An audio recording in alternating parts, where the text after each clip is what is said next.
Bom dia, meus irmãos. Nossa leitura bíblica de hoje, 11º dia, Mateus capítulo 7 e 8. Vamos lá. Capítulo 7.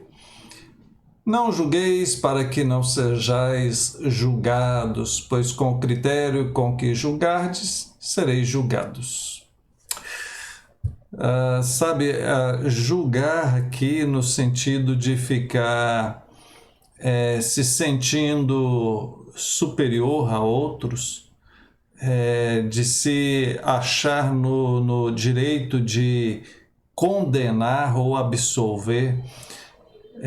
O texto diz com o critério que você julgar o outro, vos julgarão também. Com a medida com que me tiveres medido, vos medirão também. Muito cuidado, porque nós somos, às vezes, muito rígidos com os outros e muito complacentes conosco mesmo. Nós temos argumentos para condenar as outras pessoas e temos 1001 justificativas para nos absolver. Não, mas eu isso, mas eu aquilo, mas é por causa disso, é por causa daquilo outro. Nós somos bons e complacentes conosco, mas somos muito duros com o próximo. Isso está errado, certo? Então, muito cuidado com essa questão. Verso 6. Não deis aos cães o que é santo, nem lanceis ante os porcos as vossas pérolas. Ele está falando aqui das pérolas a respeito da mensagem que você tem, daquilo de precioso que você tem, o seu tempo, seu conhecimento, em especial a respeito de Deus. Então, esperar o tempo de Deus, é a hora certa de falar de Deus, é aquilo que você sabe a respeito de Deus, tem que ser na direção do Senhor. Verso 7, Jesus incita a orar, Jesus insiste para que nós oremos. Pedi, dar-se-vos-á, buscai, achareis, batei, e abrir-se-vos-á, pois todo o que pede, recebe, o que busca, encontra, e a quem bate, abrir-se-lhe-á. Percebe? Há uma progressão aqui. Pedi, buscai, batei.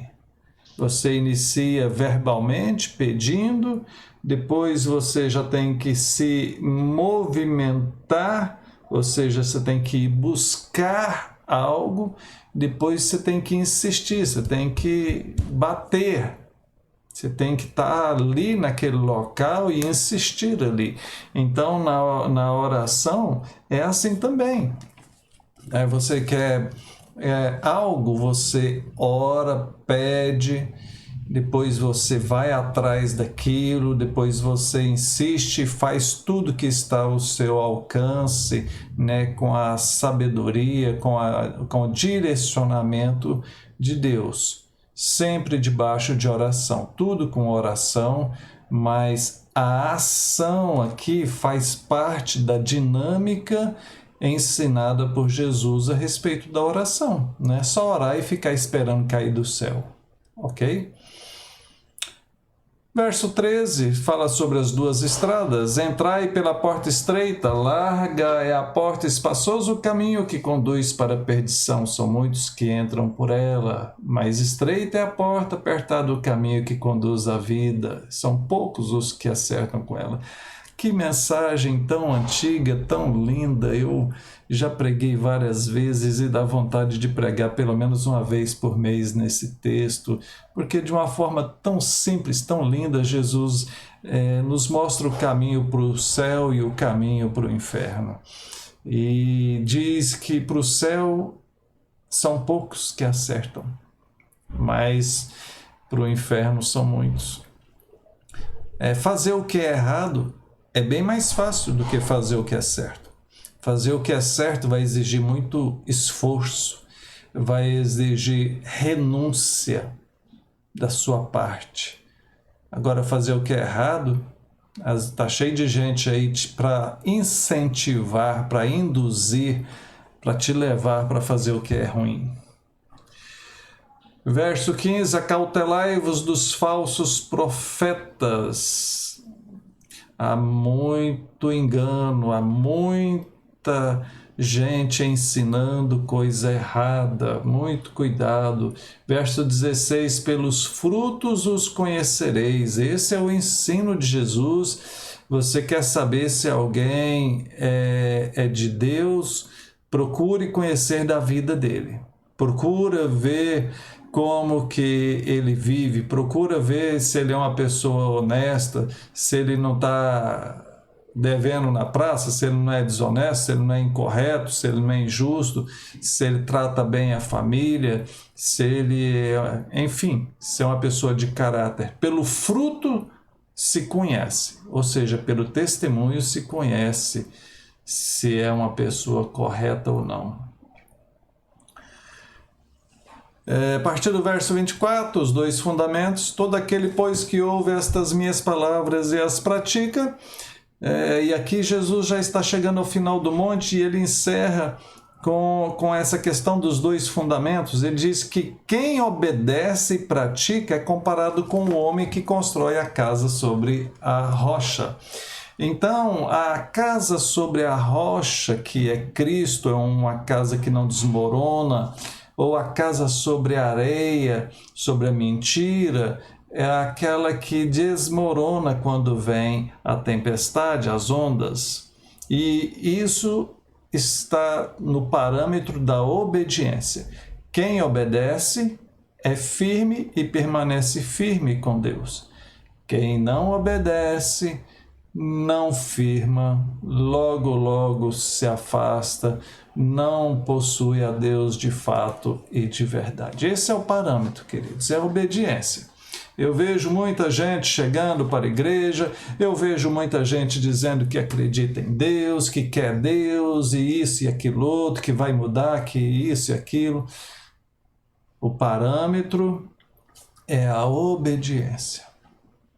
É obedecer o Evangelho, os mandamentos de Jesus Cristo, nosso Mestre e nosso Senhor. Tá? Você quer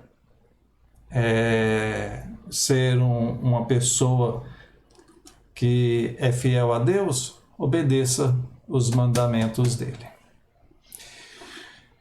A partir do capítulo 8, então, aqui no capítulo 7 se encerra o Sermão do Monte. Capítulo 8 fala sobre algumas curas, né? Primeiro, a cura de um leproso, né?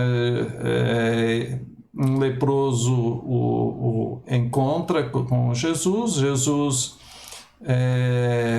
pede para ele se apresentar. Jesus toca-lhe, né? Verso 3, estendendo a mão, tocou-lhe. Jesus toca naquele homem leproso e cura ele. Depois, a partir do verso 5, temos a cura do criado de um centurião.